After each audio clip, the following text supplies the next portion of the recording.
Oi, pessoal, tudo bem? Meu nome é Rafaela. Estou aqui para representar o projeto de iniciação científica do qual eu faço parte, em conjunto com os meus colegas Rafael, Pedro e Gisele, sob coordenação da nossa orientadora Elisete. O nome do nosso estudo, então, se chama Estudo Transversal das Características Clínicas e Patológicas das Glomerulopatias de Centros Hospitalares Terciários do Rio Grande do Sul. Contextualizando, então, o nosso estudo, as glomerulopatias estão, então, entre as principais causas de doença renal crônica e elas podem ser classificadas em diversos subtipos. Nesse contexto, então, a gente vê que a biópsia renal entra como fator imprescindível para fazer o diagnóstico dessas glomerulopatias, de forma, então, que essa biópsia vai nos possibilitar a classificação dessas doenças e também para fazer a avaliação de scores prognósticos das doenças. Em relação à metodologia empregada no nosso estudo, foi um estudo transversal, retrospectivo, que teve então o certificado de apresentação de apreciação ética e também o número de aprovação no comitê de ética para que a gente pudesse então fazer a realização desse nosso trabalho. A nossa coleta foi feita por meio de dados que foram obtidos de prontuário eletrônico de um hospital terciário de grande referência no estado do Rio Grande do Sul. Em relação à amostra do estudo, ela foi constituída por indivíduos que tiveram o diagnóstico de glomerulopatia e que realizaram as suas biópsias renais no serviço de patologia do referido hospital entre janeiro de 2023 a dezembro de 2023. Os critérios de exclusão do estudo foram biópsias de indivíduos de menores de 18 anos, biópsias que tiveram seu resultado como inconclusiva e também biópsias realizadas de rins transplantados. Falando agora dos resultados do nosso estudo. Após realizadas, então, a filtragem dos dados e também a realização dos critérios de exclusão, finalizamos com 132 biópsias para serem analisadas. Em relação ao perfil demográfico dos pacientes que realizaram essas biópsias, nós constatamos que 53% desses pacientes eram do sexo masculino, enquanto que 47% dos pacientes eram do sexo feminino.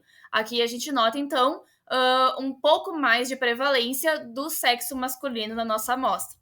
Em relação à idade desses pacientes, tivemos que a média de idade foi 50,06 anos, com um desvio padrão de mais ou menos 16,78 e a mediana de idade desses pacientes foi 53 anos.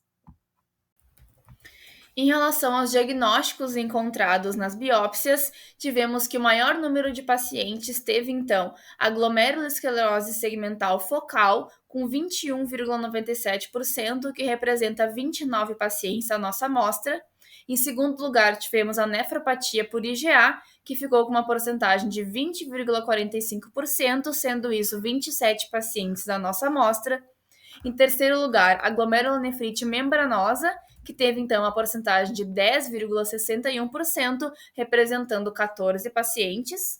Em quarto lugar, tivemos as nefropatias agudas, que dentro delas estão a lesão tubular focal e a necrose tubular focal, que somaram então a porcentagem de 9,09%, representando então 12 pacientes da nossa amostra. Em quinto lugar, tivemos a nefrite lúpica, que ficou com 8,33% e representando então 11 pacientes da nossa amostra, sendo a forma da nefrite lúpica mais prevalente a classe 2. Em sexto lugar, a glomerulonefrite membrano-proliferativa, que teve então uma porcentagem de 6,06%, representando 8 pacientes. Em sétimo lugar, a nefropatia diabética, que ficou com 4,55%, o que representa 6 pacientes. E outras glomerulopatias nós condensamos em um tópico só, que foi o oitavo, que então teve 21,21%, né, somando todas essas outras que tiveram então uma menor prevalência, e dentre elas estão a pielonefrite, a nefrite intersticial crônica e glomerulopatias de causas infecciosas. Em relação à distribuição do sexo nas 5 principais glomerulopatias encontradas nas biópsias, temos que as 3 primeiras tiveram prevalência maior do sexo masculino, sendo elas e sua respectiva porcentagem. A primeira, glomerulosclerose segmentar e focal, que teve 65,51% da sua amostra representada por homens, a nefropatia por IgA, que teve então 59,25% de homens, e a glomerulonefrite membranosa, que teve 64,28% do sexo masculino. Já a quarta glomerulopatia mais prevalente foi a nefropatia aguda, que teve igual prevalência entre sexo masculino e sexo feminino. Então, a gente teve 50% do sexo masculino e 50% do sexo feminino nessa glomerulopatia. E a quinta foi a nefrite lúpica, que teve, então, a maior representação pelo sexo feminino, representando, então, 90,09% das pessoas com nefrite lúpica da amostra são do sexo feminino. Em relação às idades, nós vemos que a nefropatia aguda foi a glomerulopatia que teve a maior faixa etária de idade, sendo então a sua média de 57,50 anos, e em contrapartida, a nefrite lúpica teve a menor faixa etária de idade, que foi 36,73 anos, o que confere com a literatura quando a gente olha para a nefrite lúpica, porque a literatura fala então que a maior parte das pessoas acometidas por essa doença são do sexo feminino e são mulheres jovens em idade reprodutiva. Em relação às conclusões do nosso estudo, a gente vê que a realização da biópsia renal é realmente muito fundamental para a gente conseguir, então, fazer um diagnóstico claro e definir, então, um prognóstico para esse paciente. Então, isso reforça, a importância e a relevância clínica de realmente essas biópsias serem realizadas no contexto de pacientes que possuem, então, uma possível glomerulopatia. Além disso, como a gente fez essa análise retrospectiva desses prontuários, isso permite, então, a gente tratar um perfil clínico, histológico e epidemiológico desses nossos pacientes.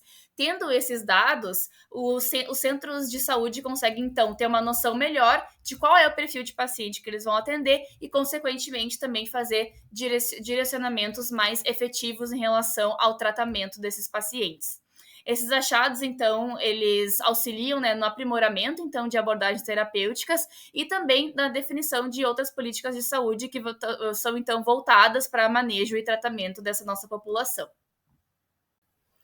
Muito obrigada por terem assistido a minha apresentação e espero que vocês tenham gostado bastante do nosso estudo. Deixo aqui os meus agradecimentos especiais ao Rafael, a Gisele e a Elisete, que tanto me ensinam e me deram tantas oportunidades de aprendizado fazendo parte desse projeto.